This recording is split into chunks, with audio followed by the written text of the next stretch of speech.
बिस्मिल्लाहिर्रहमानिर्रहीम। अस्सलाम वालेकुम जी डियर, कैसे हैं आप। लास्ट लेक्चर में हमने एक्सरसाइज 3D स्टार्ट की थी, उसका हमने ऑब्जेक्टिव पोर्शन कर लिया था। आज इस लेक्चर में हम इसका सब्जेक्टिव पोर्शन करेंगे, जो कि हमारा क्वेश्चन 4 से स्टार्ट हो रहा है। ठीक है जी।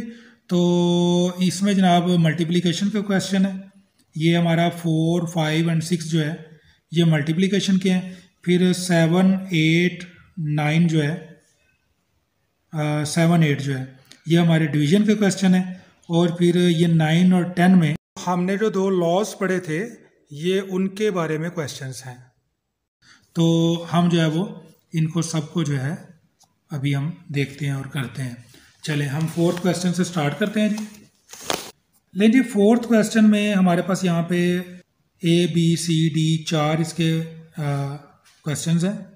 तो हम इसमें कर लेते हैं, एक ये B कर लेते हैं और एक D कर लेते हैं। ठीक है। लेकिन जी आपके क्वेश्चन 4 में B पार्ट आपका कहता है जी कि 84 मल्टीप्लाइड बाई 1/9, ये आपका क्वेश्चन है जी। ठीक है जी। आप बड़ी अच्छी तरह से इसको समझ चुके हैं, मैंने पिछले लेक्चर में आपको जब कॉन्सेप्ट समझाए थे। चलें इसको करते हैं जी। क्या करेंगे जी, हम पहले सबसे ये देखेंगे कि इन फिगर्स को सिंप्लीफाई किया जा सकता है। तो आप देखें कि ये तो 84 है, सिंपल ये होल नंबर है, और यहाँ पे 1/9 है। अब आप इस तरह से क्रॉस में देख लें तो क्या ये मल्टीप्लाई, क्या ये इस तरह से जो है वो हमारे सिंप्लीफाई हो सकता है। तो जी ये इस तरह से हो रहा है।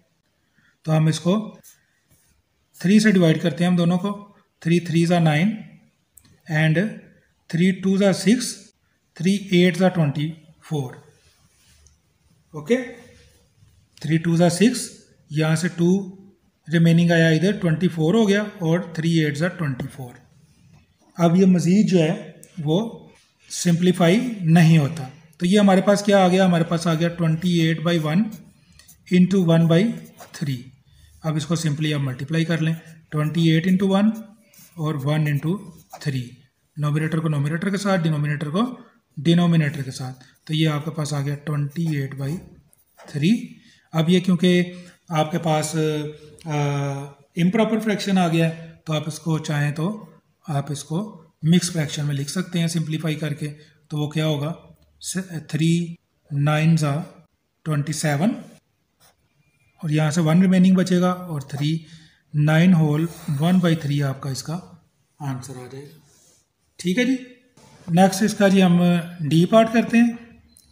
डी पार्ट में जी आपका क्वेश्चन है 1/8 इंटू 34। यहाँ पे अब आप देखें सेम वही रूल। तो ये आपका मल्टीप्लिकेशन का क्वेश्चन है। अब देखें ये सिंप्लीफाई होता है, इस तरह तो नहीं हो रहा, इस तरह क्रॉस में आप इसको सिंप्लीफाई कर सकते हैं। तो क्या होगा जी, 2 4 ज़ा 8, 2 1 ज़ा 2, 2 7 ज़ा 14। ओके। अब मज़ीद इसके बाद ये सिंप्लीफाई नहीं होता, तो आप इसको यूँ लिख लें 1/4 मल्टीप्लाइड बाई 17/1। अब आप इसको मल्टीप्लाई कर लें, 1 इंटू 17, 4 इंटू 1, और ये आपका आ जाएगा 17/4। अब फिर ये यहाँ पे क्योंकि इम्प्रॉपर फ्रैक्शन फॉर्म में आया है, तो आप इसको मिक्स फॉर्म में लिख सकते हैं। 4 4 ज़ा 16, 1 रिमेनिंग आ गया, और 4 आपका इधर आ गया, 4 होल 1/4 जो है आपको इसका आंसर आ गया। वेरी सिंपल जी। तो नेक्स्ट अब हम क्वेश्चन 5 देखते हैं। यहाँ पे जो है वो multiplication of fraction with fraction है। ये जो हमने 4 क्वेश्चन किया इसमें तो होल नंबर के साथ मल्टीप्लाई हो रहा था ना फ्रैक्शन, तो यहाँ दोनों साइड पे फ्रैक्शंस हैं। तो अब ये वाली मल्टीप्लिकेशन सिंपल है, ये भी उसी तरह से। वैसे तो आप ये अंडरस्टैंड कर गए हैं, लेकिन चलें इसमें एक क्वेश्चन मैं आपको करवा देता हूँ मज़ीद दोबारा। चलें यही वाला कर लेते हैं, ये डी वाला क्वेश्चन मैं आपको इसमें से करवाता हूँ। असल में पता मकसद क्या है, 1/1 सारे क्वेश्चंस अगर कोई आपको सॉल्व करवा देना और आप उसको 1/1 देख के तो उसको करते जाएं, तो इससे ना आपकी महारत नहीं आती मैथमेटिक्स के अंदर। मैथमेटिक्स के अंदर महारत आपकी तभी आती है आप कॉन्सेप्ट को समझें फिर उसको इम्प्लीमेंट करते हुए आप उस तरह के जो सेम क्वेश्चंस होते हैं उनको खुद करें। तो उस तरह से आपके फिर मैथमेटिक्स ऐसी स्ट्रांग हो जाती है कॉन्सेप्ट के हिसाब से कि फिर आप कभी मार नहीं खाते, आपको कभी वो चीज़ भूलती नहीं है। तो इसलिए मैं आपको सेम कॉन्सेप्ट के जो क्वेश्चंस करवाता हूँ ना, तो वो आपको अंडरस्टैंड हो गए। अब आप बाकी खुद से प्रैक्टिस करें। अगर आपको किसी क्वेश्चन के अंदर कोई आपको मुश्किल आ रही है पेश, आपसे नहीं हो रहा, आप मुझसे कमेंट्स में लिख के पूछ लें, मैं आपको उसे बता दूंगा, उसे मैं आपको सॉल्व करके बता दूंगा। लेकिन आप खुद से प्रैक्टिस करके खुद से आप इन क्वेश्चंस को करें ताकि आपकी अंडरस्टैंडिंग बढ़े और आपको मैथमेटिक्स ट्रू मीनिंग्स में आए, आपको इसको सॉल्व करना क्वेश्चंस को खुद से आ जाए। ठीक है जी। तो चलें इसमें से एक क्वेश्चन मैं आपको करवाता हूँ, क्वेश्चन 5 का डी पार्ट। ओके, ये है जी 7/15 मल्टीप्लाइड बाई 3/14। ओके, चलें जी इसको करते हैं जी। देखें जी, सिंपल। सबसे पहले हमने क्या देखना है जी, हमारे क्या स्टेप्स थे। हमने देखना है सिंप्लीफाई हो सकता है जी, ऐसे तो नहीं हो रहा, ये हो सकता है, नहीं हो रहा। क्रॉस में देख लें, ये देखें जी 7 2 ज़ा 14, ये हो सकता है जी 7 1 ज़ा 7 7 2 ज़ा 14। क्लियर। इस तरह भी क्रॉस में देख लें, ये भी हो सकता है जी 3 1 ज़ा 3 3 5 ज़ा 15। ओके, मज़ीद ये नहीं हो सकता। अब इसको आप दोबारा से लिख लें जो आपके पास रिमेनिंग आया है, 1/5 मल्टीप्लाइड बाई 1/2। सिंपल हो गया आपके लिए। मल्टीप्लिकेशन भी स्मॉलर हो गई, आसानी से आप कर लेंगे। अब आप इसको मल्टीप्लाई कर लें, 1 × 1 5 × 2, तो ये आपके पास क्या आ जाएगा 1/5 2 ज़ा 10। तो ये सिंपल आपके पास 1/10 इसका रिप्लाई आ गया। इतने आसान से क्वेश्चंस हैं ये, सिर्फ आपको कॉन्सेप्ट समझने की और उसको उस तरह से करने की ज़रूरत है। ठीक है, चलें आपको क्या आप याद करेंगे, आपको मैं ये ई पार्ट भी करवा देता हूँ। ये है जी 8/9 मल्टीप्लाइड बाई 3/4। ओके, चलें जी इसको भी देख लेते हैं। हो रहा है सिंप्लीफाई, नहीं होता मज़ीद, ये नहीं होता। क्रॉस में देख लें, ये लें जी 3 1 ज़ा 3 3 3 ज़ा 9। ओके, इस तरह देख लें जी, ये 8 है हमारे पास, 4 1 ज़ा 4 4 2 ज़ा 8। क्लियर। क्या बनी जी फिगर 2/3 मल्टीप्लाइड बाई 1। ओके, 1 लिख लें या 1/1 लिख लें, बात एक ही है।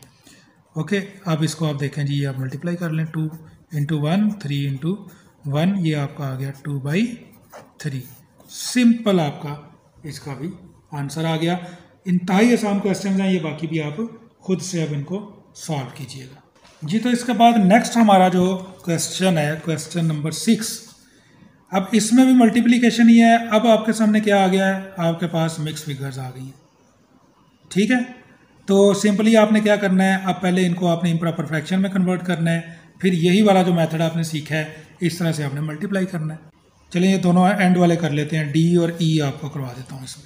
ले जी, क्वेश्चन 6 का हम कर रहे हैं डी पार्ट। 2 whole 1/7 × 5 whole 5/6। तो पहला स्टेप क्या है जी, कि हमने इसको इम्प्रॉपर फ्रैक्शंस की फॉर्म में लेके आना है। कैसे करेंगे जी, 7 2 ज़ा 14 + 1 15 15/7 मल्टीप्लाइड बाई 6 5 ज़ा 30 + 5 35/6। ठीक है जी, आ गया ये हमारे पास इम्प्रॉपर फ्रैक्शन फॉर्म में। अब सिंपली मल्टीप्लिकेशन है, तो मल्टीप्लिकेशन के क्या स्टेप्स थे, पहले देखें ये सिंप्लीफाई होता है, ऐसे फ्रैक्शंस तो नहीं सिंप्लीफाई हो रहे, ऑलरेडी सिंप्लीफाइड है। क्रॉस में देख लें तो हो रहा है जी 7 1 ज़ा 7 7 5 ज़ा 35। ओके, अब इस तरह भी देख लें, हो रहा है। ये 3 से कर सकते हैं जी हम, 3 2 ज़ा 6 एंड 3 5 ज़ा 15। ओके, अब मज़ीद ये सिंप्लीफाई नहीं होता तो आप इसको लिख लें जनाब। अब क्या आपके पास आया 5/1 × 5/2। अब इसको आप मल्टीप्लाई कर लें जनाब, 5 × 5 1 × 2, और ये आपके पास आ गया जनाब 25/2। अब क्योंकि ये इम्प्रॉपर फ्रैक्शन फॉर्म में है तो आप इसको अब ले जाएंगे मिक्स फ्रैक्शन में तो ये आपके पास आ जाएगा जी 2 1 ज़ा 2, 2 2 ज़ा 4, 1/2, 12 होल 1/2। तो ये आपका इसका आंसर आ गया जी। और मैंने आपको कहा था मैं आपको 2 करवाता हूँ, तो चले मैं ई भी आपको करवा देता हूँ इसका पार्ट। तो ई में है जी अब आपके पास 5 होल 4/9 इंटू 2 होल 2/7। ये है जी आपके पास क्वेश्चन। चलें जी इसको भी देख लेते हैं। सिंपल आप क्या करेंगे जी, पहले वही स्टेप्स आपने फॉलो करने हैं यहाँ पे भी, कि आप पहले इसको इम्प्रॉपर फ्रैक्शन फॉर्म में लेके जाएंगे। 9 5 ज़ा 45 एंड प्लस 4 49/9 इंटू 7 2 ज़ा 14 प्लस 2 16/7। ओके, अब नेक्स्ट आप क्या करेंगे, देखेंगे इनको सिंप्लीफाई कर सकते हैं। तो यहाँ पे देखें और यहाँ पे भी देखें, इस तरह से तो आप मज़ीद इसको सिंप्लीफाई नहीं कर पा रहे। ठीक है जी, क्रॉस में भी देख लें, ये आपका 7 7 ज़ा 49 और यहाँ पे आपका नहीं हो रहा ये किसी तरह से भी। तो ये आपके पास इतनी इसकी सिंप्लीफिकेशन हो सकती थी, वो आपने कर ली। अब आपके पास फिगर आ गया 7/9 इंटू 16 और 16/1 आप लिख सकते हैं इसको। ओके, अब इसको आप सिंपली जो है वो मल्टीप्लाई कर लें। 7 इंटू 16 डिवाइडेड बाई 9 इंटू 1, तो ये आपके पास आ जाएगा 16 7 ज़ा 112 एंड डिवाइडेड बाई 9। ओके, अब ये क्योंकि आपके पास इम्प्रॉपर फ्रैक्शन फॉर्म में आप इसको मिक्स फॉर्म में लिख सकते हैं। तो ये आपका बन जाएगा अब 9 1 ज़ा 9, 2 रिमेनिंग आया, ये 22 हो गया। तो 9 2 ज़ा 18, 4 रिमेनिंग आपके पास आया और ये 9 आ गया। तो 12 होल 4/9 ये आपका इसका आंसर आ गया। ठीक है जी, इस तरह से आप ये जितने भी बाकी क्वेश्चंस हैं वो बड़ी आसानी से कर सकते हैं। अब नेक्स्ट हमारा है क्वेश्चन नंबर 7। क्वेश्चन 7 में हमारे पास क्या कंसेप्ट है जी, यहाँ पे क्या वो कह रहा है डिवाइड द फॉलोइंग नंबर्स। अब डिवीजन के आगे क्वेश्चंस। ठीक है, इस क्वेश्चन नंबर 7 में और 8 में हमारे पास अब डिवीजन के क्वेश्चंस हैं। और यहाँ पे देखें क्वेश्चन नंबर 7 में होल नंबर को फ्रैक्शन के साथ डिवाइड किया जा रहा है और क्वेश्चन नंबर 8 में फ्रैक्शन को होल नंबर से डिवाइड किया जा रहा है। तो ये आपके पास क्वेश्चन हैं सारे डिवीजन के। 7 में से हम कर लेते हैं ये सी पार्ट कर लेते हैं और 8 में से भी हम ये सी पार्ट ही कर लेते हैं। चलें ये एक एक मैं इसमें से आपको करवाता हूँ ताकि ये भी कॉन्सेप्ट पीछे मैं आपको समझा तो चुका हूँ, लेकिन चलें एक एक क्वेश्चन इसमें से भी हम करते हैं। लें जी, मैं आपको यहाँ से करवा रहा हूँ क्वेश्चन 7 में से इसका पार्ट सी। ये है जी आपका 14 डिवाइडेड बाई 2/13। ठीक है जी, क्या रूल पड़ा था जी, ये 14 जो है ये इनफैक्ट 14/1 है और हमने इसको मल्टीप्लिकेशन के क्वेश्चन में कन्वर्ट करना है। कैसे कि हमने यहाँ पे मल्टीप्लाई लगाना है और ये जो हमारा फ्रैक्शन है सेकंड नंबर के ऊपर, इसको हमने उल्टा देना है, यानी इसका रेसिप्रोकल ले लेना है। तो ये बन जाएगा 13/2। ओके, अब ये सिंपल मल्टीप्लिकेशन का क्वेश्चन बन गया। तो इसको उस तरह से आप सॉल्व कर लें। देखें ऐसे सिंप्लीफाई होता है, नहीं क्रॉस में 7 2 ज़ा 14। ओके, ये आपका क्वेश्चन अब बन गया 7 मल्टीप्लाइड बाई 13। ओके, तो सिंपल आपका इसका आंसर आ गया 91। ओके जी, ओके। अब मैं इसी तरह आपको क्वेश्चन 8 में से भी सी पार्ट इसका करवा देता हूँ। क्वेश्चन 8 का सी पार्ट क्या कहता है जी, 3/7 डिवाइडेड बाई 24। ओके, चलें जी अगेन हम क्या करेंगे, ये 3/7 ऐसे ही आया मल्टीप्लाइड बाई ये 24 जो होल नंबर है, एक्चुअली ये क्या होता है 24/1, तो ये हो जाएगा 1/24 इसका रेसिप्रोकल। ओके, चलें जी ये फिर मल्टीप्लिकेशन का क्वेश्चन बन गया।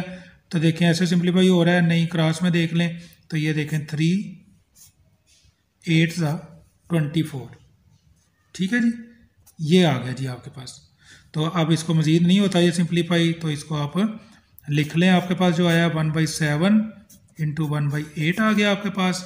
सिंपली अब आप इसको मल्टीप्लाई कर लेंगे तो ये आपके पास आ जाएगा 1/1/7/8 और ये आपके पास आ गया 1/56। ये आपका रिप्लाई आ गया। ठीक है जी। अब ये मज़ीद जो इसके क्वेश्चंस हैं वो आप इसको खुद से प्रैक्टिस आउट करेंगे, इंतहाई आसान है। अब ये 9 और 10 जो हमारे पास इसमें क्वेश्चन है ये दोनों लॉज की वेरिफिकेशन के बारे में है। तो ये दो सिर्फ इसके पार्ट्स हैं, तो चलें एक एक मैं आपको इनमें से करवा देता हूँ। दूसरा और वो वाले का भी इवन आप खुद दोबारा फिर प्रैक्टिस भी कीजिएगा।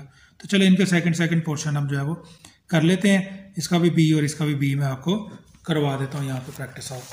लें जी, यहाँ पे है जी क्वेश्चन नंबर 9 का मैं आपको करवा रहा हूँ जनाब पार्ट बी। ओके, ये है जी 2/3 इंटू 6/7। यहाँ हमने कम्यूटेटिव लॉ साबित करना है। तो कैसे हम करते हैं जी, हम इसको यूँ लिख लेते हैं 2/3 इंटू 6/7 और हमने साबित करना है कि ये इक्वल होगा 6/7 इंटू 2/3 के। ठीक है, अगर ये दोनों साइडें बराबर आ जाती हैं, दोनों का आंसर सेम आता है, तो इसका मतलब है कि इस फिगर के ऊपर commutative law of multiplication proof हो रहा है। ठीक है, तो अब हम इनको सॉल्व करते हैं दोनों को। यहाँ पे देखें सिंपलीफाई हो रहा है, इस तरह से हो रहा है 3 2 6। ओके, ये हमारे पास आ गया 2/1 इंटू 2/7। और इधर भी आप देखें तो यहाँ पे देखें ये हमारा इस तरह से 3 2 6, ये भी यहाँ पे हो रहा है, तो ये आ गया 2/7 इंटू 2/1। ओके, फिर यहाँ पे आ जाएं जी, तो अब इसको आप सॉल्व कर दें 2 इंटू 2 ओवर 1 इंटू 7 और ये आपका आ गया 2 इंटू 2 ओवर 7 इंटू 1 और ये आपका आ गया 2 2 4/7 और ये भी आपका आ गया 2 2 4/7।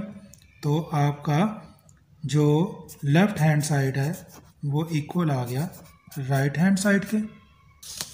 ठीक है जी, left hand side right hand side के बराबर आ गया। तो आपका कम्यूटेटिव लॉ ऑफ मल्टीप्लिकेशन यहाँ साबित हो गया।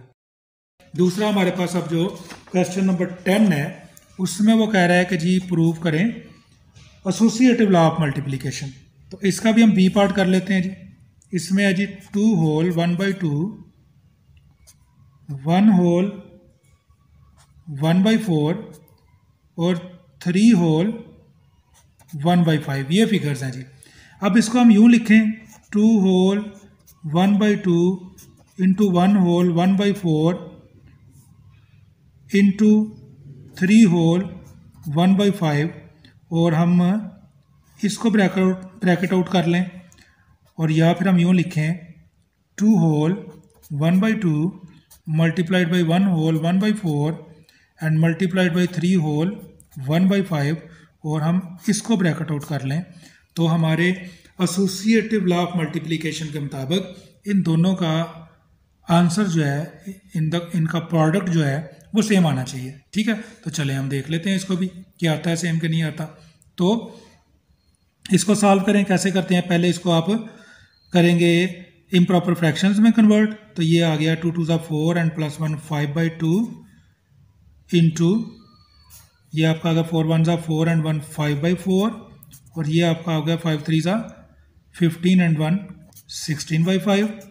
ओके, ये ब्रैकेट उधर ही आ गई और इधर आ गया आपका 2 2 4 +1 5/2 इंटू 4 1 4 एंड 1 5/2 4 5/4।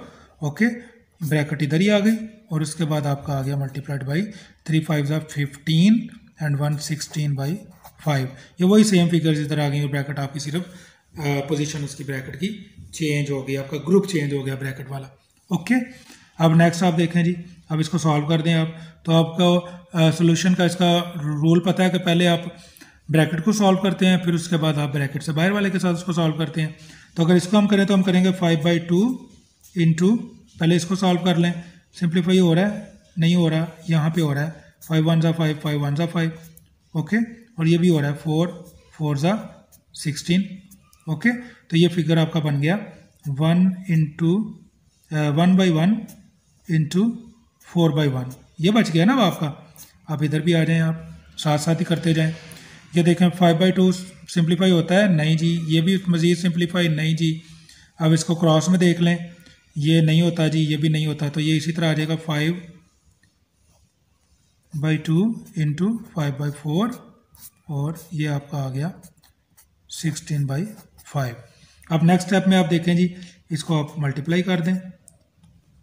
नेक्स्ट स्टेप में आप इसको मल्टीप्लाई कर दें तो ये आपका आ गया मल्टीप्लाइड बाई 4 1 ज़ा 4 एंड 1 1 ज़ा 1 आ गया। एक स्टेप और अगर आप वो मल्टीप्लाई लिखने वाला लिखना चाहते हैं तो आप दरमियान में वो भी लिख सकते हैं। इक्वल टू यहाँ पे देखें 5 5 ज़ा 25 मल्टीप्लाइड बाई 4 2 ज़ा 8 एंड मल्टीप्लाइड बाई 16/5। ओके, अब आप इसको अब मज़ीद इनको सॉल्व कर दें तो ये आपका आ जाएगा, यहाँ पे देखें मज़ीद सिंप्लीफाई होता है, ये 2 2 ज़ा 4, ये सिंप्लीफाई हो गया। तो अब आपका आ गया ये 5/1 इंटू 2/1 और ये आपका आ गया, देखें सिंप्लीफाई होता है, ये देखें 5 5 ज़ा 25 एंड 8 2 ज़ा 16। ओके, तो ये आपके पास आ गया 5/1 इंटू 2/1। ओके, तो यहाँ पे भी आपका आ गया 5 2 ज़ा 10 और यहाँ पे भी आपका 5 2 ज़ा 10। ओके, आपकी दोनों साइडें जो है इसमें वो बराबर आ गई। क्लियर हो गया जी। तो ये आपका left hand side is equal to right hand side, ये आपका associative law of multiplication prove हो गया। ठीक है, इसी तरह आप कोई भी फिगर आपको दिया जाए तो आप उस पर associative law of multiplication prove कर सकते हैं। तो इसके साथ ही हमारी जो एक्सरसाइज 3D है उसका जो है हमारा सब्जेक्टिव पोर्शन भी है, यहाँ क्वेश्चन 10 तक जो है वो कंप्लीट हो गया। अब नेक्स्ट हमारा जो है वो इसका वर्ड प्रॉब्लम्स हैं इसके कुछ, तो ये हम इंशाल्लाह नेक्स्ट लेक्चर में देखेंगे। हमारी एक्सरसाइज नंबर 3D की जो वर्ड प्रॉब्लम्स हैं वो हम नेक्स्ट लेक्चर में इंशाल्लाह देखेंगे। Thank you very much. अस्सलाम वालेकुम रहमतुल्लाहि व बरकातुहू।